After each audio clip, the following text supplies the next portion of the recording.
In the heart of Manchester, a city bustling with life and hidden stories, stood Thompson's Restaurant, a modest yet beloved establishment that had been a local fixture for years. William Thompson, the owner, was known for his warm smile and dedication to creating a welcoming space for everyone. On an ordinary Tuesday afternoon, the restaurant hummed with the usual lunchtime chatter. Waiters moved between tables, carrying plates of steaming food, while the kitchen buzzed with energy. William was checking the day's reservations when his brother Edward walked in. Edward Thompson was a distinguished doctor, respected throughout the city for his remarkable work in community healthcare. He was dressed in a crisp navy suit, his professional appearance reflecting years of hard work and dedication. As he entered the restaurant, a few regulars nodded in recognition, but one staff member didn't see a respected professional. Robert Collins, the restaurant's manager, was a relatively new employee.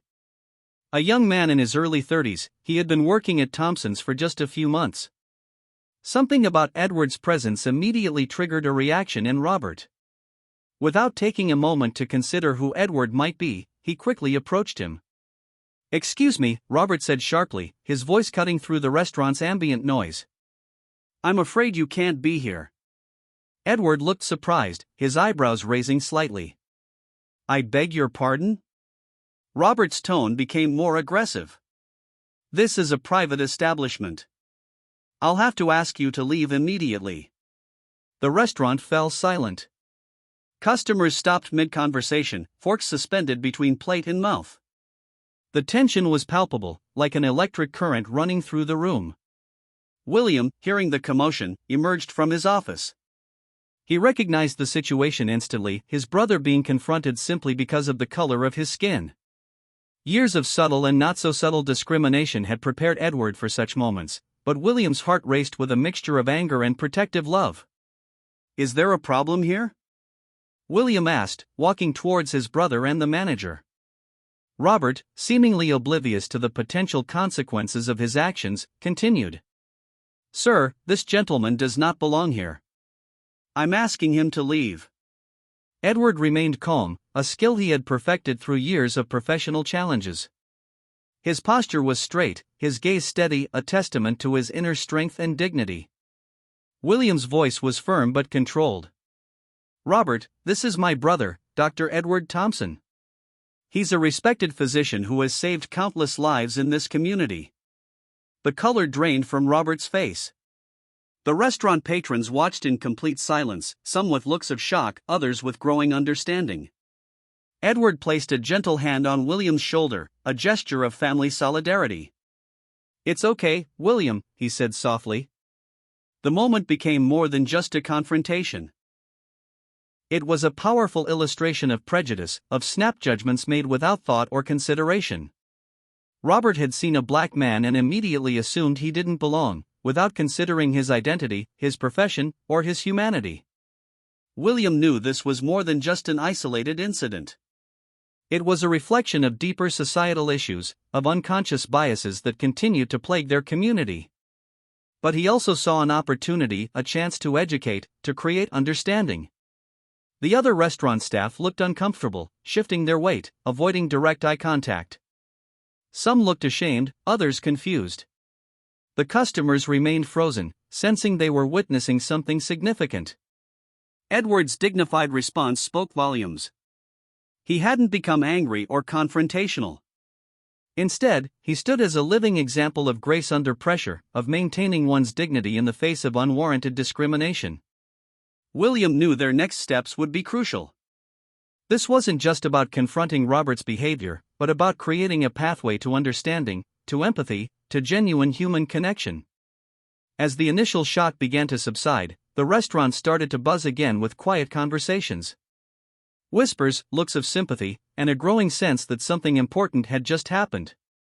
Edward squeezed William's shoulder, a silent communication between brothers who had faced and overcome countless challenges together. Their bond was stronger than any prejudice, more powerful than any misunderstanding. The day was far from over, and the real journey of transformation was just beginning. The restaurant's atmosphere remained thick with tension after the initial confrontation. Robert stood frozen, the weight of his actions slowly sinking in. William guided Edward to a quiet corner table, his protective instinct still burning bright. I'm sorry, Robert stammered, his confidence from moments ago completely evaporated. I didn't know. I mean, I shouldn't have. William's eyes were calm but intense. He had seen this scene play out too many times before, a moment of prejudice exposed, a person confronted with their own unconscious bias. But this time felt different. This time, he sensed an opportunity for genuine understanding. Let's talk, William said quietly to Robert, gesturing towards the small office at the back of the restaurant. As they walked, the other staff members watched in uncomfortable silence. Some looked ashamed, others confused. The lunch crowd had mostly finished their meals, but no one seemed eager to leave. Something significant was happening. Inside the small office, William closed the door. Family photos lined the walls, Edward and William as children, their parents, moments of joy and connection. Robert noticed these images, suddenly seeing Edward not as a stranger, but as a human being with a story. Do you understand what just happened out there? William asked, his voice firm but not angry. Robert's hands trembled slightly. I made a mistake. A terrible mistake. Edward, who had followed them, spoke softly. Mistakes happen. What matters is how we learn from them. The doctor's profession had taught him more than medical skills. It had taught him about human complexity, about looking beyond surface appearances. He had treated patients from all backgrounds, saved lives without considering skin color or social status. William shared stories about their childhood. How their parents had taught them to see people's character, not their external differences. How they had struggled and succeeded together, supporting each other through countless challenges. Robert listened, his previous assumptions crumbling. He realized he had been operating on automatic, on inherited prejudices he had never questioned. The restaurant walls seemed to shrink, making the conversation feel intimate and profound. I grew up in a small town, Robert explained, his voice barely a whisper. I didn't know many people who looked different from me. I never thought about my assumptions. Edward nodded, understanding more than judgment in his eyes. Ignorance isn't a permanent condition. Learning is a choice. The conversation wasn't about blame. It was about understanding, about seeing each other's humanity. William knew that real change happened through connection, through honest dialogue. Outside the office, the restaurant staff whispered. Some had witnessed similar incidents before, but none had seen such a measured, compassionate response. The manager wasn't being fired or publicly shamed. He was being given a chance to grow. Hours passed. The restaurant slowly emptied, but William, Edward, and Robert continued talking. They discussed systemic barriers, personal experiences, the subtle and not-so-subtle ways prejudice manifested in daily life. Robert's transformation wasn't instantaneous. But something had shifted. He saw Edward not as a threat or a stereotype, but as a human being, a professional, a brother, a person with depth and complexity. As evening approached, William made a decision. Instead of firing Robert, he would offer him a chance to learn, to grow. The restaurant could become a place of education, of breaking down barriers. I want you to understand, William said, that every person who walks through that door deserves respect. Regardless of how they look, where they come from, or what they do. Robert nodded, tears forming in his eyes. Not tears of shame, but of genuine understanding. Edward placed a hand on Robert's shoulder, a gesture of forgiveness, of hope.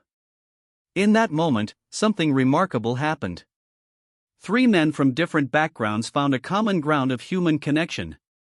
The day that had started with a painful confrontation was ending with a powerful lesson in empathy, understanding, and the possibility of change. The week following the restaurant incident brought unexpected changes to Thompson's restaurant.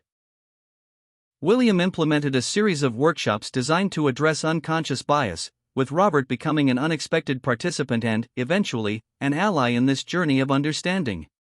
Edward agreed to help, bringing his professional perspective as a community doctor.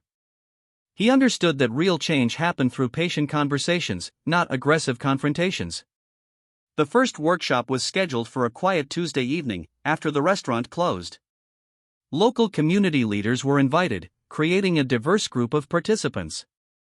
Some were skeptical, others curious. Robert sat in the corner, looking nervous but determined. His previous actions had become a catalyst for something larger than himself. William began by sharing a personal story. He talked about their parents, who had taught them that every person carried a unique story. Their mother, a schoolteacher, always said that understanding came from listening, not judging. Edward shared medical experiences that highlighted the importance of seeing beyond surface differences. He spoke about patients he had treated, each with a complex background, each deserving respect and dignity. Prejudice isn't always about hatred, Edward explained. Sometimes it's about fear. Fear of the unknown. Fear of what we don't understand. The room fell silent. People shifted uncomfortably, recognizing truth in his words. Robert felt exposed, yet strangely relieved. For the first time, he was being asked to look inward, to examine his own assumptions. A local police officer named Michael shared his own journey of understanding. He talked about how community policing had changed when officers started seeing people as individuals, not stereotypes. His story resonated with everyone present. William introduced interactive exercises. Participants were grouped randomly, forced to share personal stories with someone they might not typically approach. Walls began to crumble. Conversations became deeper, more meaningful. Robert found himself paired with an elderly black woman named Margaret. Initially terrified, he soon discovered she was a retired school principal with incredible stories of resilience. She didn't judge him for his past mistake but encouraged his desire to learn and grow. Changing isn't about feeling guilty, Margaret told him. It's about being brave enough to see things differently. The workshops continued for several weeks. Thompson's restaurant transformed from just a dining space to a community learning center. People began talking about difficult subjects: racism, privilege, understanding. Edward continued to support the process, bringing medical perspectives that highlighted human interconnectedness. He explained how diseases didn't discriminate, how human bodies were fundamentally the same regardless of external differences. William documented everything. He saw this as more than just a local initiative. It was a model for how communities could address deep-rooted misunderstandings. Robert's transformation was slow but genuine. He started reading books about civil rights, attending additional community workshops. His colleagues at the restaurant noticed the change. He became more empathetic, more aware. The local newspaper picked up the story. A small restaurant in Manchester was creating meaningful dialogue about race and understanding. People from neighboring towns started visiting, curious about this unique approach. One evening, as the workshop concluded, Edward noticed Robert speaking passionately with younger staff members. He was sharing what he had learned, encouraging them to question their own assumptions. William watched from a distance, feeling a mixture of pride and hope. Their family had always believed in the power of education, of seeing beyond surface differences. The restaurant had become more than a place to eat. It was a beacon of hope, a living example that change was possible. One conversation at a time, one person at a time, understanding could grow. As night fell, the participants left feeling transformed. Robert looked different, more open, more human. The journey of understanding had only just begun, but its first steps were powerful and promising. Months passed, and Thompson's restaurant became more than just a dining establishment. It transformed into a community hub where conversations about understanding and respect flourished. William's vision of creating a space for genuine dialogue began to take root in the heart of Manchester. Robert, once the source of the restaurant's most painful moment, now led diversity training sessions. His transformation was remarkable. The young manager who had once discriminated without thinking now spoke passionately about the importance of seeing people's humanity. Local schools started sending teachers and students to learn from the restaurant's approach. Edward would sometimes join these sessions, sharing medical perspectives that highlighted human interconnectedness. His stories of treating patients from all backgrounds became powerful lessons in empathy. The restaurant's walls now displayed photographs and stories of local community members. Each image told a story of struggle, resilience, and hope. Customers would spend hours reading these narratives, understanding that every person carried a complex journey. local businesses began to take notice. Some started implementing similar training programs, inspired by Thompson's restaurant's approach. What had begun as a single moment of confrontation had grown into a movement of understanding. Margaret, the elderly school principal who had first spoken with Robert, became a regular mentor. She would visit the restaurant, sharing wisdom with younger staff members. Her presence was a living testament to the power of patience and education. William continued to document their journey. He published a small book about the restaurant's transformation, sharing insights about how communities could bridge divides. The book became popular in local reading groups and community centers. Robert's personal growth was most evident in his daily interactions. He had become someone who listened more than he spoke, who sought to understand before being understood. His colleagues remarked on the profound change in his attitude and approach. The local police department invited William and Edward to share their approach to community building. Michael, the police officer who had first participated in their workshops, became a key ally in creating more inclusive community programs. Edward continued his medical work, but now he saw each patient as more than just a medical case. He understood that healing went beyond physical treatment, it involved understanding a person's entire context, their struggles, and their hopes. The restaurant's menu began to reflect its mission. They started featuring dishes from various cultural backgrounds, telling the stories behind each recipe. Cooking classes became popular, bringing people from different backgrounds together through shared culinary experiences. Young people from the community began seeking internships at the restaurant. They were attracted not just by the job opportunity, but by the chance to be part of something meaningful. William and Robert worked together to create a mentorship program that went beyond traditional workplace training. Community events became a regular occurrence. Movie nights, discussion groups, and cultural celebrations filled the restaurant's calendar. What was once just a place to eat had become a living, breathing center of community connection. Robert's family noticed the change in him most profoundly. His parents, initially skeptical of his transformation, now proudly shared his story with friends and relatives. They saw how one moment of confrontation had led to genuine personal growth. Edward would often remind everyone that change was a continuous journey. "We never fully arrive," he would say. "We're always learning, always growing." The local media continued to follow the restaurant's story. Journalists were fascinated by how a single incident had sparked such profound community transformation. Documentaries and articles explored the restaurant's unique approach to addressing prejudice. As the first anniversary of the initial confrontation approached, William organized a special community gathering. Robert would share his story, showing how personal growth was possible. Edward would speak about the importance of seeing beyond surface differences.